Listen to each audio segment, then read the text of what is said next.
E-адвокат е направено на база на Microsoft SharePoint и има много едноставни опции за користење на истиот. Како што се прилично може да видите приличниот интерфейс во кој што се прикажани што е активно се користи, дали сакаме нешто на нашиот тим да му споделиме, некои од документите кои што се поставени во оваа библиотека, може да се наоѓаат овде, но секако се ова може да се преуреди во однос на барањето на клиентот. Ќе започнеме со, да речеме, со регистрација на клиенти, во кој што можете да ги видите ова се некои примери кои што ги имаме создадено. Сето ова кој ќе се создаде и кој се крира може да се експортира во Excel, може да се филтрира на различни филтри, значи дали сакаме да ги видиме само клиентите, да речеме физички лица, дали сакаме да ги видиме само во оваа колона, да речеме, што прикажувам во моментот.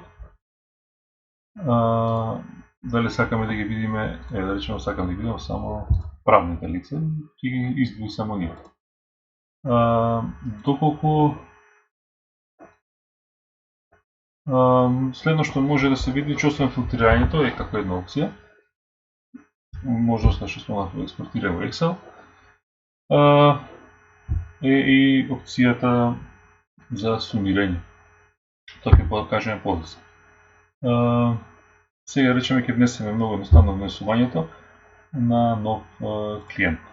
Кликаме на New, да запишуваме неговото презиме, например Стојановски,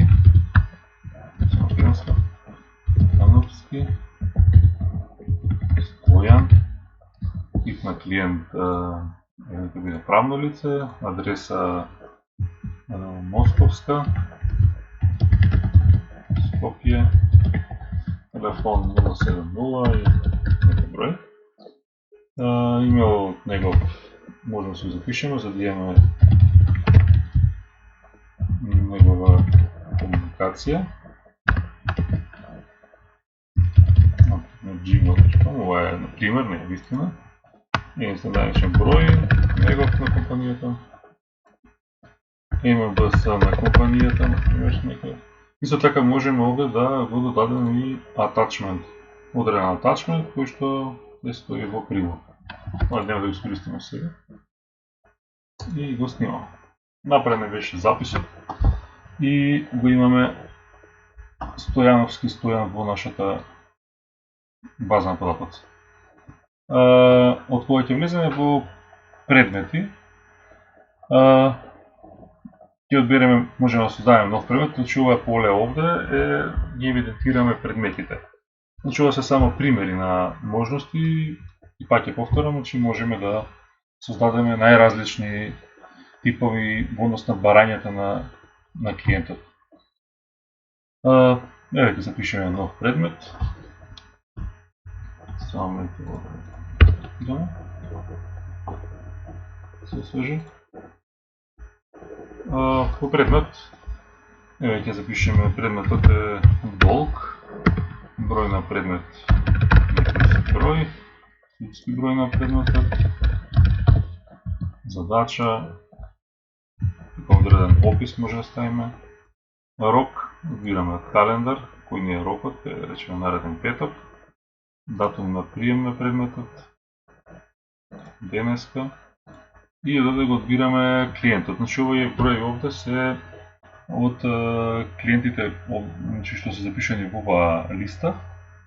Последниот што го запишавме со бројот ID5, значи таму можеме да видиме кој го имаме ID и ќе речеме ќе одбереме него и ќе си ги повлече сите податоци таму. Статус дека ова е активен предмет се уште и тука имаме опцијата за атачмент. Во моментов нема потреба, ако ќе имаме можеме слободно да ја запишеме. Веќе го имаме запишано, значи можеме да си ги следиме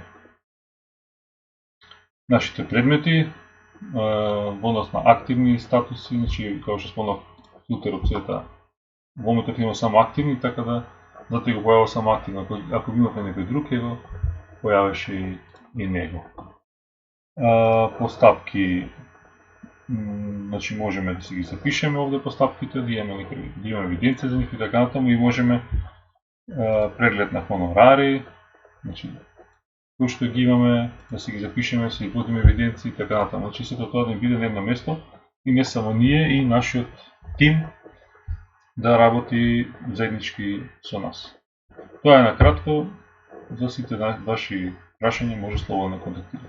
Поздрав!